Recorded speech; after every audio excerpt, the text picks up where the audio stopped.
eta amal Al-Quran teh sebenarnya maka maca we hungkul juara hiji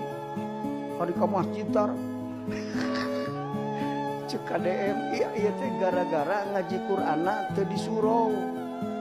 baheula mah ngaheja disuruh ku ajengan di papatahan anu ajenganana teh daharna ge sakapeung ikhlas teu dibayar ku gubernur cik menyete manfaat cenah ilmuna beda jeung Masjidil Haram tinggal di sekadinya imam na getol maca Quran ditalar ngahaluang aing ge ngarti da gajina gede imam eta mah diimahan digaji ratusan juta bener kan di mobilan dikawal ngarti aing mah tak getol ke imamanana tapi eta eueuh nu mayar di kampung anu tajungna geus dengdek ya eta nu barokah mah waduh aing ajengan eleh licin di gubernur yang seuri Pak wah aing dionang isukan mah yang nyaho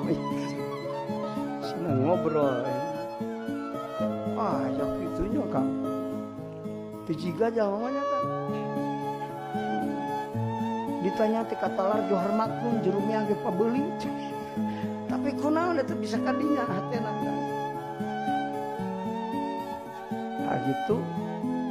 ieu dunya teh hamparan makna Quran kabeh Quran ditalar illegal logging berjalan sampah nyarocokan kata gubernur mengajleng karena sampah eta ngajleng teh mana Quran sejenyong hari urang